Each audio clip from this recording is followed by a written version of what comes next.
JBN, we keep you informed. Portland records 10th murder. The shooting death of a Portland man on Wednesday night was the 10th murder in the eastern Jamaica parish this year, triggering concerns among the police.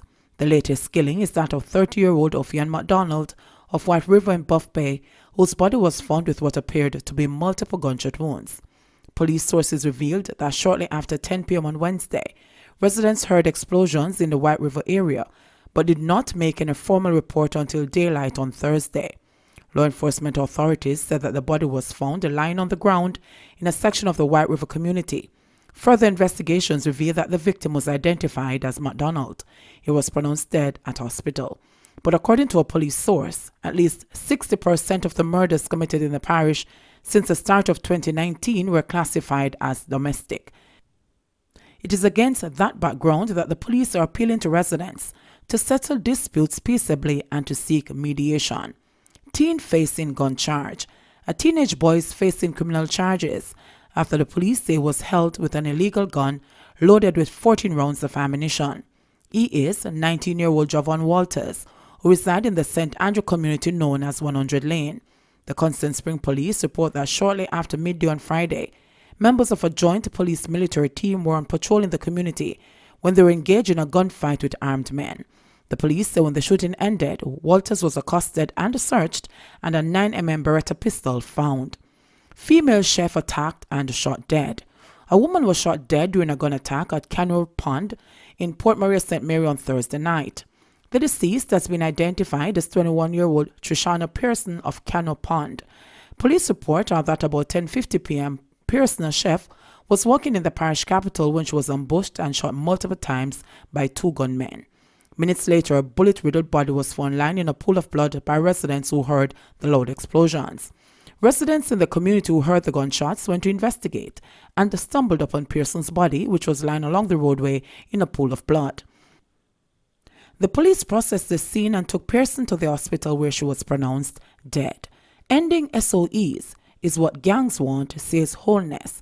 In a sweeping indictment of critics of security crackdowns across the island, Prime Minister Andrew Holness has insisted that there will be no let-up on states of public emergency SOEs.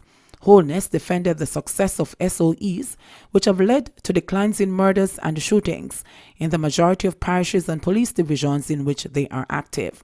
The opposition People's National Party has called for a rethink of the strategy, arguing that plugging holes in some areas have led to crime spurts in others. In criticizing some of the crime-fighting measures of the past, Holness said part of the reason why they may not have worked is because issues such as political pressure caused them to relent. "We're not dealing merely with lone wolf criminals," said Holness, during his address at Wednesday's handover ceremony of new housing units in Darlaston and Shrewsbury in Westmoreland. There are gangs that watch police movements, that have infiltrated the security forces, and that have people in places of power and authority. The criticism that the measures we have put in place are not working and that we should abandon them is precisely what these gangs want, added Holness. SOEs have been imposed in 6 of 14 parishes and 7 of 19 police divisions, while the high-density presence of the security forces has caused murders to decline by up to 44% in SOE divisions. St. James has recorded the equivalent uptick in homicides. Metro divisions in the corporate area and St. Catherine have experienced significant increases in murder, with Manchester 50% and Kingston Central 133% hit by the biggest surges in bloodshed. Up to November 30, murders island-wide have risen 1.8% year on year. But the Prime Minister has urged Jamaicans to concentrate on the successes under the emergency measure, particularly in the western arc of St. James, Hanover and Westmoreland. We have had the SOE in the Tri-Parish area from April 30 to the present for 215 days and presently for Westmoreland. Out of those 215 days, we have seen 42 murders.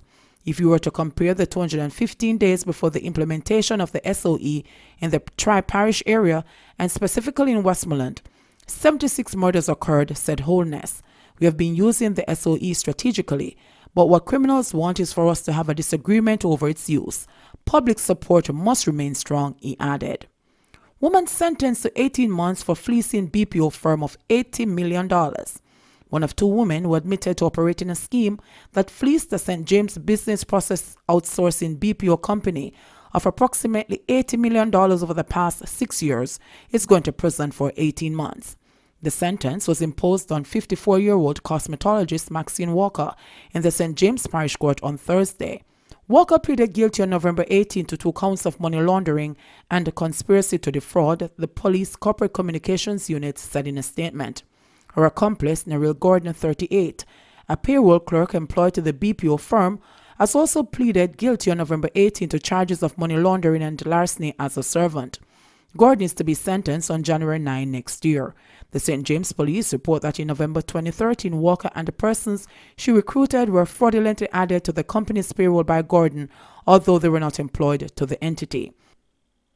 Both women will also have to appear before the Supreme Court for a hearing, pursuant to Section 5 of the Proceeds of Crime Act, which allows for a pecuniary penalty to be imposed on persons who have benefited from criminal conduct. VAS says government is maintaining ban on styrofoam products. The government is expected to proceed with implementing a ban on locally manufactured and distributed expanded polystyrene foam styrofoam products used in the food and beverage industry. According to the Office of the Prime Minister (OPM), the ban will take effect on January 1, 2020. The OPM in a statement yesterday said that this follows the implementation of Phase 1 of the ban on the importation of the items, which took effect on January 1 this year. The OPM said that in light of concerns regarding the availability of suitable alternatives in the local market and requests for a delay in the implementation of the second phase of the ban, policymakers engage industry stakeholders, including the Jamaica Manufacturers and Exporters Association, the Small Business Association of Jamaica, and individual private sector companies, as well as the relevant public sector entities to consider the concerns. Minister with responsibility for land, environment, climate change and investments, Darrell Vass, noted that policymakers deliberated on the recommendations put forward by each stakeholder group, keenly considering the availability of suitable alternatives, the OPM said. The policymakers' assessment determined that with the increasing availability of viable alternatives, the government is convinced that the timely implementation of this second phase will continue to improve the lives of all Jamaicans, as well as safeguard public health and the environment, the statement said. According to the statement, Vaz explained that the decision to continue was strengthened by the successful implementation of the first phase of the ban. The general acceptance of the ban has been observed across the island, although there are breaches taking place, the statement read. The OPM said that to date, the state has taken legal action and over 27 individuals and companies have been charged for breaching the Natural Resources Conservation Authority Plastic Packaging Materials Prohibition Order of 2018. I am encouraging the public to make use of the alternatives available on the market, Vaz said. $8 million paid out by Crime Stop this year, says Monroe. Crime Stop, the tip line created to allow members of the public to anonymously pass information to police investigators, paid out $8 million in rewards between January and November this year. Professor Trevor Monroe, the Executive Director of the National Integrity Action (NIA), who made the disclosure, said this is 4 times the amount paid out in rewards by Crime Stop for the corresponding period in 2017. In the first 9 months of 2016 to 17, Crime Stop was receiving 100 calls per month. For the similar period in 2018 to 2019, that increased to 200, with more arrests, seizures of contraband and weapons, and payment of rewards, Monroe disclosed. The NIA Executive Director was addressing Justices of the Peace during a sensitization session at the Montego Bay Convention Center in St. James on Friday, urged more persons to utilize Crime Stop and other tip lines established by other entities to tackle corruption. Use the other hotlines as well, to MOCA, to the Auditor General's Office, to NIA, as each of us does our part in dealing more effectively with corruption and violent crime, he said. Maypen Market to reopen for Christmas. Cleanup work on the burnt-out Maypen Market will begin today, and the shopping space is expected to be sanitized and occupied by December 13. Municipal authorities in the Clarendon capital have bowed to the will of vendors displaced by a fire that was feared to have left scores of hawkers out of work 3 weeks before Christmas. Officials of the Clarendon Municipal Corporation met with vendors on Friday to arrive at a consensus on sitting them in various sections of the busy Mid-Island town, but the vendors fiercely resisted efforts to relocate them, insisting that the market, which was razed to the ground on Sunday afternoon, should be cleaned for use, even temporarily. In Friday's meeting, one woman declared that she was willing to clean up her burnt-out spot herself and erect a concrete structure, preferring that to move to another designated location in the holiday shopping season. Clean up, the noisy throng chorused.